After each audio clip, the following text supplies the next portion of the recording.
పెద్దయిన రేవంత్ రెడ్డికి వాళ్ళ అభివృద్ధి కోసం భూములు కావాలట. ఇవ్వడానికి సిద్ధంగా ఉన్నావా? ఇయ్యం మేము. అసలే ఇయ్యరా? అస్సలు ఇయ్యం. కుంట కూడా ఇయ్యం. ఆ. ఏం చెప్పిండు రేవంత్ రెడ్డి? ఏం చెప్పిండు ఇంతకు? మాకేమో మోసం చేసి చెప్పినవి అన్నీ ఎందుకు. ఆ. మస్తు ఇస్తాం, పైసలు ఇస్తామని మాకు ఆ పైసలు వద్దు, మాకేమొద్దు. నువ్వేం చెప్తావు పెద్దయినా? అటువంటి వాడు దొరకాలి మాకు. దొరికితే మేము ముంగల్కి పోతాం. ముంగల్కి పోయి బతకగలుగుతాం, కానీ ఆడు లేకపోతే బతకలేము మేము. నేను 10 ఏళ్ళు ఉంటా, ఇట్లాంటి అభివృద్ధి మరియు కార్యక్రమాలు ఎన్నో చేస్తాను కూడా చెప్తా ఉన్నాడు. గెలిపిస్తారా మళ్ళీ? గెలిపిస్తాము. మీదికి చెప్తాం, రమ్మను. పోలీసు వాళ్ళని తీసుకొని రమ్మను. పోలీసు వాళ్ళని ఇడిచిపెట్టి రమ్మను. మగోడు అయితే చేస్తామని పని ఏం చేస్తామో చేస్తాం. అదే మీరే కదా గెలిపించుకుంది ఇక్కడ. అప్పుడు గెలిపించడం ఎన్ని చెప్పిండు. ఇంట్లో ఉండే పిల్లకు పైసలు పంపుతున్నాడు. మీకు 6,000 ఇస్తా, 4,000 ఇస్తా. ఏమింది ఆ మోసం? ఎవడు చెప్పిండు? వాడు ఎవడు? మాకు అడ్డమే వాడాడు. అంటే అంటుండు కదా మీ భూములు పనికి రావట. మా భూములు పనికొచ్చేది పనికిరాని చెప్తాం, రమ్మని ముఖానికి. అంటే రాలేదు ఇప్పటివరకు అడగడానికి? రాళ్ళు కాదు, రప్పలు కాదు, రాళ్ళు తీసుకొని కొట్టడానికి సిద్ధం ఉన్నాయి. ఎవ్వడం అనుకుంటాం, కొట్టి చంపుతాం. అలా మీరేమంటారు? నా పేరు ఆనందన, కాంగ్రెస్ పార్టీ సీనియర్ కార్యకర్తని.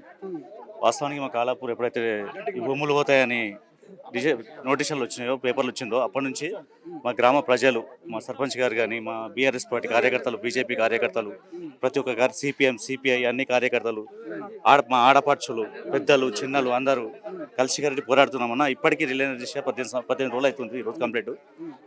ఆల్రెడీ ఇంతకుముందు మేము శాంతియుతంగా వెళ్తే కూడా మమ్మల్ని రోడ్డు మీద అడ్డుకున్నారు. మా విలేజ్ ఎట్లుందంటే భూమి కోసం పోరాడుతున్నాం, ఓటు వేసినాం, భూమి కోసం పోరాడుతున్నాం. సొంత భూమి మీదే? సొంత భూమి మాదే. మా భూమి కోసం మేము పోరాడుతున్నాం, ఓటు వేసినాం. మీరు మాకు గులాబీగిరి ఉండాలి, కానీ మేము మీకు గులాబీగిరి చేస్తున్నాం. మీ కాలు మేము మొక్కుతున్నాం, కానీ మా కాలు మీరు మా కాలు మొక్కేది, మేమేం కాలు మొక్కుతున్నాం. సరే మీ రాజ్యం ఉంది, మీరు చేస్తాం అనుకుంటున్నామో, కానీ మా దగ్గర వ్యవసాయం. ఇప్పుడు రైతులు లేని రాజ్యం లేదంటారు, జవాన్ లేని దేశం లేదు. రైతుల దగ్గర భూములు గుంజుకున్నప్పుడు రైతు వ్యవసాయం చేయనప్పుడు రైతు రాజ్యం ఏమి ఉంటుంది? తిండి ఎడికెళ్ళి వస్తుంది? కంపెనీలు వచ్చామని తిండి పెడతాయా? ఎన్ని కంపెనీలు పెడతారు? ఆల్రెడీ భూములు చాలా సేకరించారు ఇంతకుముందే. అవి ఫిలప్ చేయండి, కంపెనీలు పెట్టండి. మా ఊరు ఎందుకు సార్? మా ఊరు సంబంధం లేదు కదా.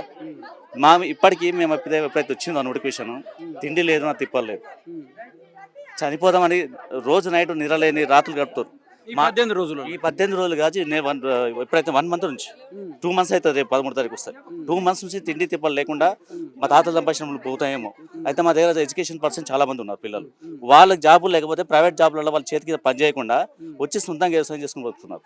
అదే యువతకు కూడా నేను ఉద్యోగాలు ఇస్తాను కూడా మాట్లాడుతాం. ఆ ప్రైవేట్ ఉద్యోగాలే సార్. ఇప్పుడు ప్రైవేట్ ఉద్యోగాలు పనిచేసి వ్యవసాయం చేసుకుంటున్నారు. వ్యవసాయం చేస్తున్నప్పుడు రైతు చదువుకున్న పిల్లల్ని ఎంకరేజ్ చేయాలి. గవర్నమెంట్ చేయం రావు. ఇప్పుడు ఉన్న చదువుకున్నది ఖాళీ తిరుగుతారు కదా, ఇంకేంటి జాబులు వస్తాయి? రావు జాబులు.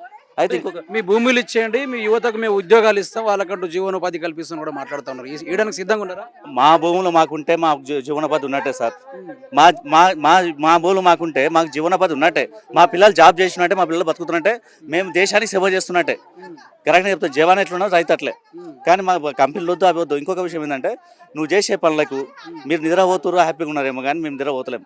మీరు ఆ పార్టీలు ఇప్పటికి ఇచ్చవసరం లేదు. మా తాన ఐక్యత ఉంది, మాకు అందరు పార్టీలు మద్దతు ఇస్తున్నారు. మీరు కూడా ఇంతకుముందు ప్రతిపక్షంలో కూడా అదే పని చేశారు, ఇప్పుడు ప్రతిపక్షాలు చేస్తున్నారు. మేము ఏ రాజకీయ పార్టీని ఆహ్వానించలే. వాళ్ళు స్వచ్ఛందంగా వచ్చి మా బాధను జూల్లోకి వచ్చి మాకు సపోర్ట్ ఇచ్చి పోతున్నారు. అలాంటి వాళ్ళు మేము అప్రూవ్ చేయాలి, ఆహ్వానించాలి. మీలాంటి మీడియా మిత్రులు వస్తున్నారు, విలేకరులు వస్తున్నారు, చాలా మంది పత్రిక మిత్రులు వస్తున్నారు. అందరిని ఆహ్వానిస్తాం. ఎందుకు ఆహ్వానించాం సార్? పక్క తెలవాలి కాబట్టి ఆహ్వానిస్తాం. కానీ మాకు ఇప్పుడు కాలాపూర్లో బయటికి పోయినా పోలీసులు ఎంక్వైరీ. ఇప్పుడు మా సర్పంచ్ కానీ పోరాట నాయకులు ఉన్నారు కదా, వాళ్ళు ఏడికి పోయినా వాళ్ళ ఫోన్ టాపిక్ ఏడున్నారు, ఏం చేస్తున్నారని మొత్తం తెలుసుకుంటున్నారు. కనీసం బయటకి అయితే పోలీసులు అంతనేగా మేమేం చేస్తున్నాం? మేము ధర్నా చేస్తున్నాం శాంతియుతంగా. రోడ్డు పైకి రాలేము, రోడ్డు పైన ఏ గవర్నమెంట్ ఆస్తులు పలగొట్టలేము. మా ఇలాకాలో మేము కూర్చున్నాం. రండి, ఇప్పటికైనా రండి. మీరు ఎంత దూరం ఉంటే మీకు అంత నష్టపోతారు. మిమ్మల్ని బెదిరించలేరు. ఇంతకుముందు మా సర్పంచ్ సాబ్ ఉన్నారు. మాది కాలాపూర్ గడ్డల ఉద్యమాల గడ్డ.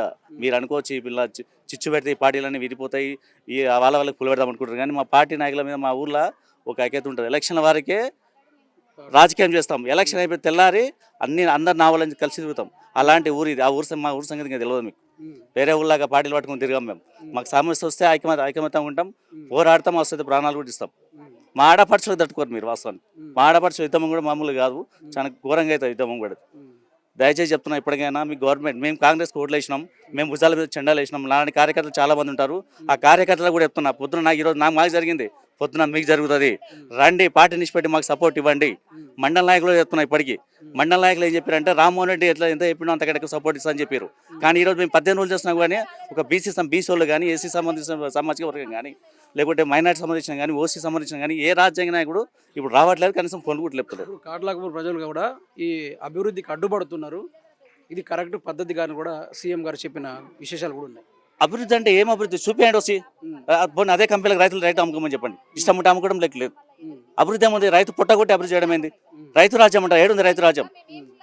రైతు రాజ్యం ఏడుంది? మేము కాంగ్రెస్కి ఎందుకు ఇచ్చినామంటే ఇంతకుముందు కాంగ్రెస్ గవర్నమెంట్ భూములు ఇచ్చింది, బండ్లు ఇచ్చింది, సబ్సిడీలు రైతుకు చేసింది, రైతు ప్రభుత్వం అని ఇష్టం. కానీ ఈ రోజు మీరు అదే ఇచ్చిన భూములని అదే చేసిన సర్వనాశనం చేసి ఇప్పుడు వచ్చి మీరు ఏమని చెప్పు ప్రభుత్వం ఏడ చేస్తాం అభివృద్ధి? అంటే వాళ్ళక్కడ డెవలప్ మేము బాగా చేస్తున్నాం అన్నమాట. అరే మీ భూములు ఉన్నాయి, సొంత భూములు ఉన్నాయి కదా, ఫస్ట్ అది ఇచ్చుకోండి, అది ఇచ్చుకోండి, అది ఇచ్చారండి. లేదంటే ఈ రామారెడ్డి కూడా చెప్తున్నాం, ఇప్పుడు మా ఎమ్మెల్యే గారికి కూడా ఏం అడిగినా మాకు తెలియాలంటున్నాడు. తెలియనప్పుడు మేము ప్రజలము ఓట్లు వేసి గెలిపించినాం కదా, రాజీనామా చేసి మా ఇంట కూర్చోండి, మాతో పోరాడండి. మీరు కూడా ఉద్యమాలు చేసి చాలా మంది ఉద్యమాలు చేసిన చెప్తాను సార్, మేము ఆయన ఉంటున్నాం, ఉద్యమాల ప్రధాని ఉన్నాం, మరి ఈరోజు కూడా మా ఇంట ఉండండి, మాతో పోరాడండి, మేము మళ్ళీ గెలిపించుకుంటాం, ఇండిపెండెంట్ గెలిపించుకుంటాం. అది లేదు. ఫైనల్గా ఏం చెప్పదలుచుకున్నారు? ఫైనల్గా మా ప్రాణాలను అర్పిస్తాం కానీ భూములు మాత్రం విడవం. ఏమి చేసినా, ఎన్ని ప్రలోభాలు పెట్టినా కాలాపూర్ ఐక్యత ఉంది. మేము పార్టీలో ఖచ్చితంగా అందరం ఉన్నాం, కలిసిమెలిసి పనిచేస్తాం. ఖచ్చితంగా మా భూమిని ఇడవాము. మీరేం చేసినా ఇది మాత్రం పక్కా. ఈ గవర్నమెంట్ ఖచ్చితంగా నిర్ణయం వెనక్కి తీసుకోవాలని కోరుకుంటున్నాం.